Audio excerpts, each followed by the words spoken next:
What's happening, Achievers? Ajit Sidhu here from Invincible Achievers. Let's talk about excuses. I hear excuses every single day. I hear excuses from the external world, outside of me, and also inside of me. One thing we have to ask is, why do excuses exist? Now, the questions that we ask ourselves, the questions that go on in our head, an inner commentator that exists in our head, it's an excuse-making machine. It is a protection mechanism. It's actually a protection mechanism to prevent you, to protect us from feeling failure. It's the basic point of excuses is just protecting you from failing. Because nobody likes to fail. Nobody likes the feeling of failure.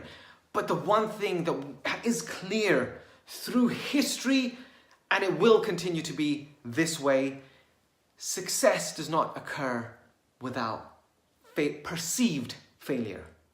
Now, perceived failure can be seen from the external world, but to you, it's not failure because you've just walked a path of doing something and learning how not to do it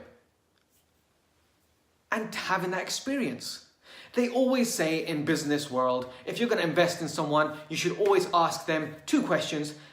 What experience have you got and how many times have you failed? If they've never failed once, do not invest with them. And if they have no experience, do not invest with them.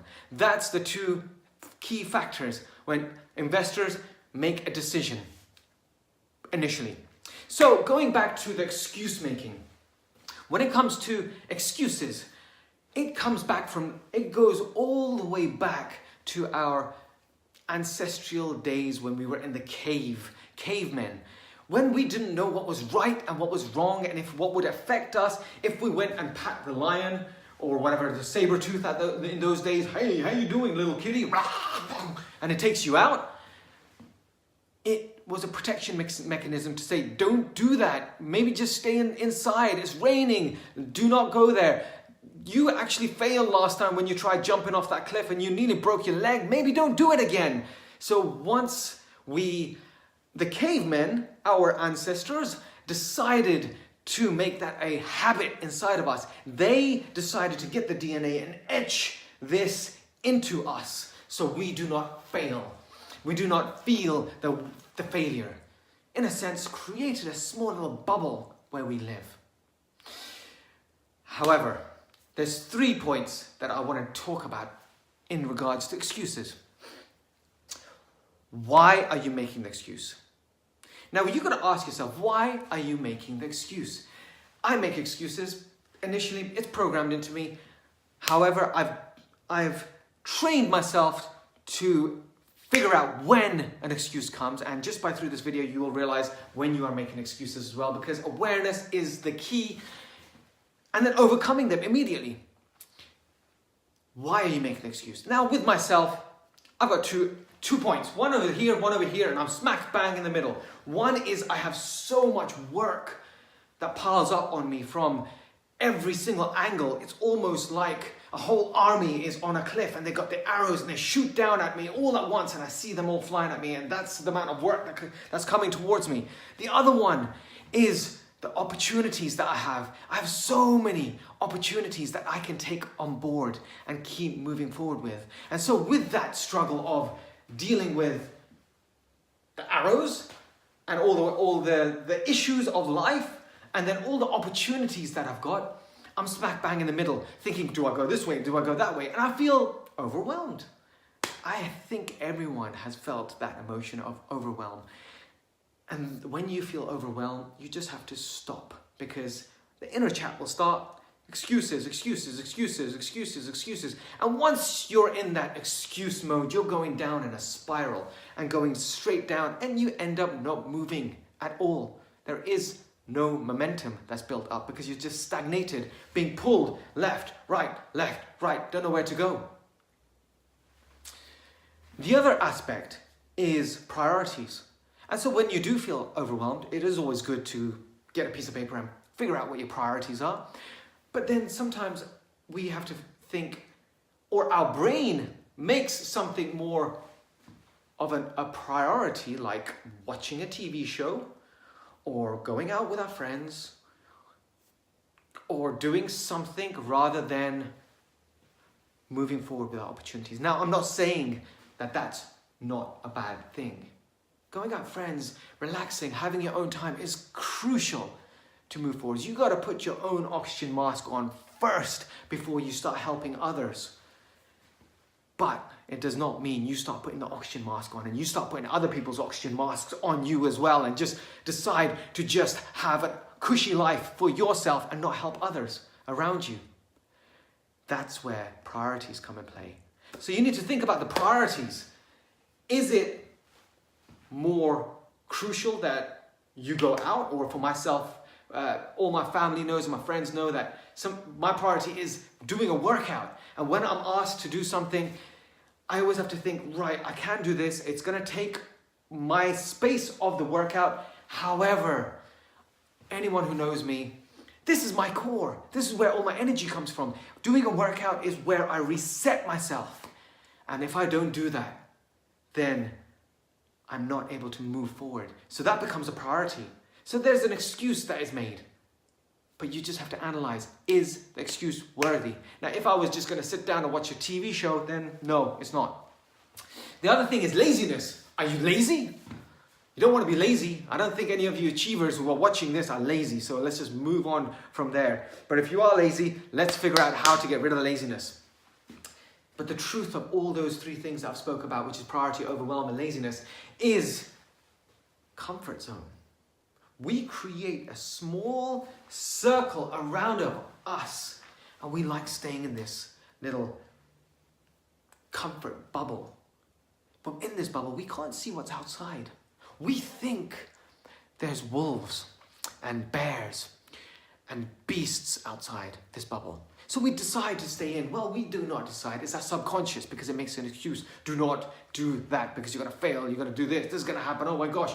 But the truth is, when you take the step out and you step out this circle, you realize you've just stepped on treasure and gold. Because the true opportunities and true growth happens when you take a step out of your comfort zone. So that's really, really important that we do decide to step out, because that's where growth is. Because if you're growing, you're not dying. If you're not growing, you're dying. That's the truth of it. So we got to keep moving forward. The gold, the treasure, everything is outside of our comfort zone. So that's number one. Why are we making the excuses? It's because of the comfort zone of priorities, overwhelm, laziness. The second thing is, where has the doubt come from? Why do you doubt yourself? Usually what tends to happen in everyone's lives is because of past experience or other people's opinions. Now, past experience is in the past. It's not existing anymore. It's not here. Anything that you're making an excuse about. Maybe you tried to start a business and you failed. Maybe you tried to lose weight and you failed. Or perceived failure in your mind, because no failure. Failure does not exist. But you perceive it as a failure. Then what happens is your body decides to say, oh, don't do that again. No one saw you. Don't do it. Just relax. Just forget it. But that's in the past. Where are you right now? You're here in the present. You've got chains on you. Every single person has a chain that's connected to us. And at the end of this chain is just a big cloud of doubt, a big cloud of our past that we decide to walk along with. And then something happens and we think, okay, I'll just chain this big cloud. And these clouds aren't these fluffy little clouds where the Care Bears live in. These are heavy clouds. They're just clouds. Just blow them away. Let go of these chains, because they do not exist. It's just perceived in your mind. So that's one thing. So reason why we don't move forward on things is the fact that we have excuses from our past experience. But the other ones is opinions. We ask our friends, we ask our family, we ask our teachers, we ask everyone. We would go onto Facebook and we go onto YouTube to see what people are saying. And there's so many naysayers out there. And when they talk, and we get influenced by them. We take on their baggage, their opinions. When we take their opinions on, we think of them as real. But the truth is, when we ask somebody something, they are going to base it upon their life.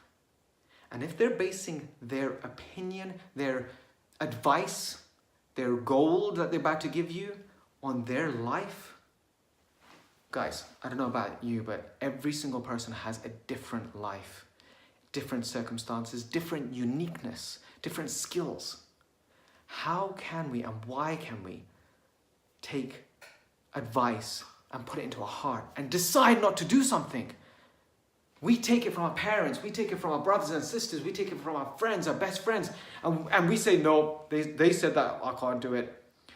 Or they start criticizing. Oh yeah, you can't do it, you haven't got the skills, forget it. Yeah, you've really done it before. Oh, let's see you make £1 million, ha ha. Or look at you, fatty, you can't move, ha ha ha ha ha. That used to be what they used to say to me, by the way, the fatty thing.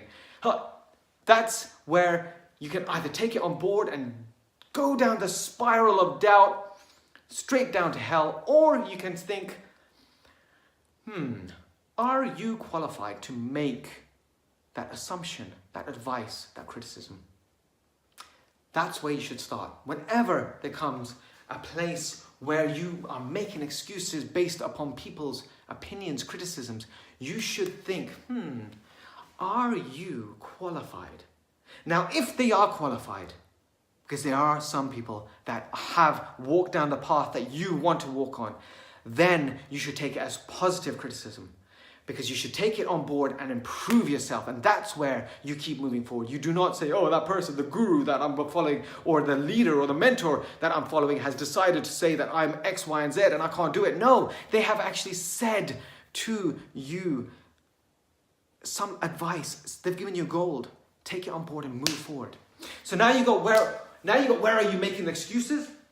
So why are you making the excuses? And it's usually the comfort zone. Where has the doubt come from? And it's usually people's opinions or your past experience or criticisms. And the final thing is, are excuses real? You got to think, are these excuses real? Are they real? No, they're not, because they're based upon the other two. But how do we use it? By changing it, by using it.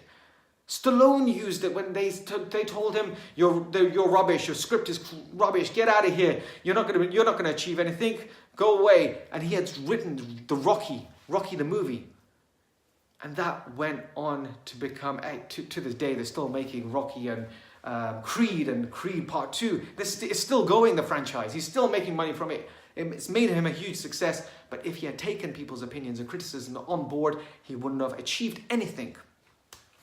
So, guys, there's three things. Why are you making an excuse? Where has the doubt come from? And are the excuses real? These are the three things you need to ask. You need to take control of the story that you are creating in your head about these, using those, the past experience, opinions, all this excuse making. Is it comfortable or not? And take control of it, because that's the thing that you can control. That is the one thing that you can control. The other thing, the other circumstances, the other people's opinions, the naysayers, you can't control them.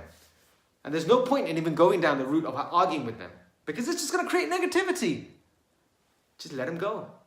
Let them go. And just move forward.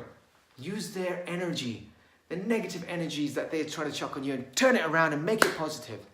Now I'm going to tell you a quick story. Didn't mean to go long, so I apologize. But I'm just going to tell you a quick story. This is a story about a girl born in this world. She was born into a family that constantly fought. The mum and dad constantly fought with each other.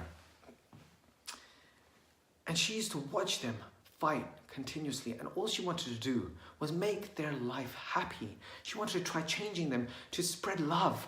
So she tried. She would crawl up onto her daddy's laps and give her mummy a hug, but their mum and dads carried on arguing. They were in extreme poverty. They didn't have anything.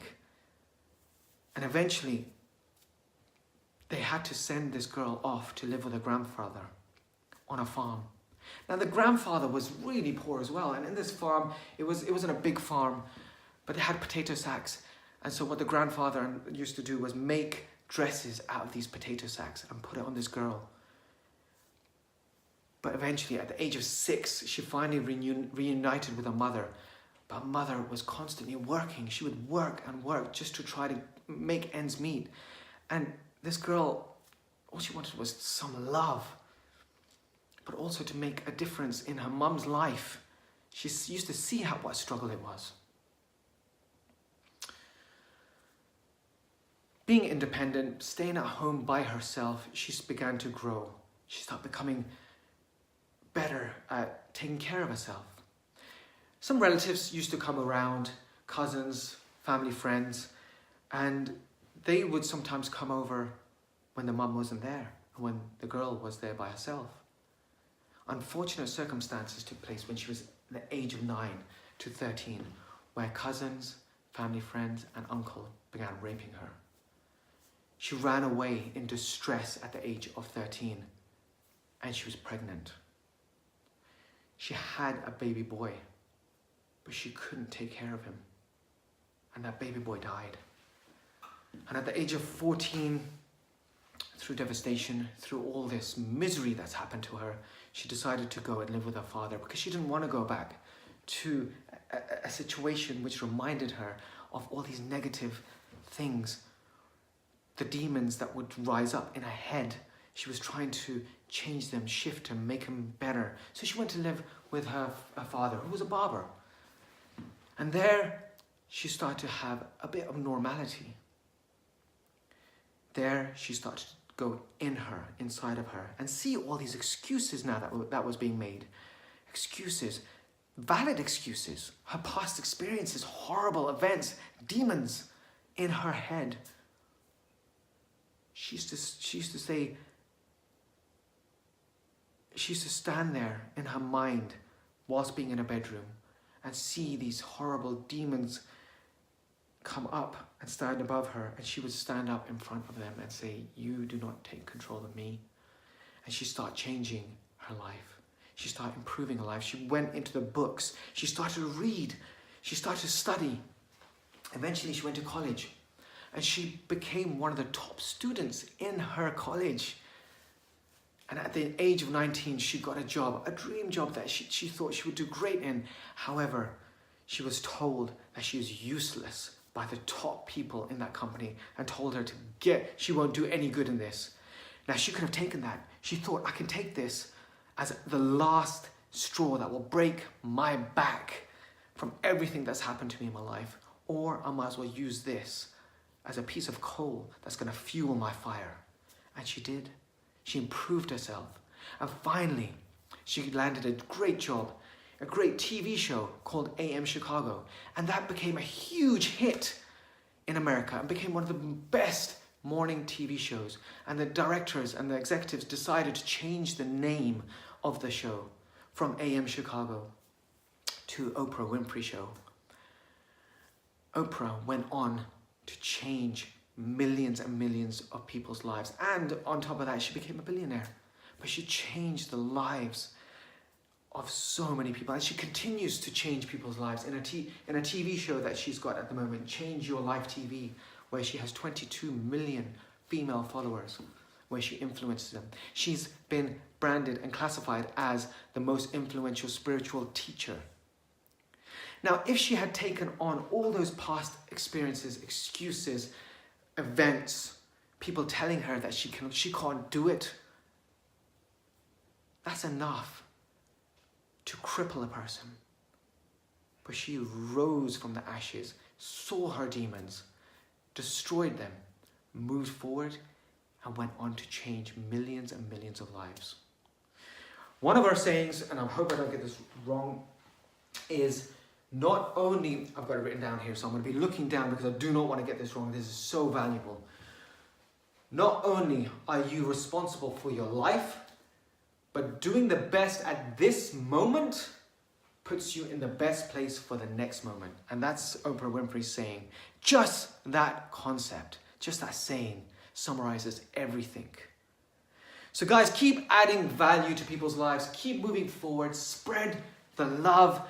Do not let other people's doubts, opinions, criticisms hold you down. Do not let the big chains that you hold of your past experience pull you back. Do not get overwhelmed, and think about your circle, comfort zone, and step out and move forward with the thinking of adding value to people's lives, just like Oprah. And just remember, guys, we're just one idea away from changing the future. Take care. Bye.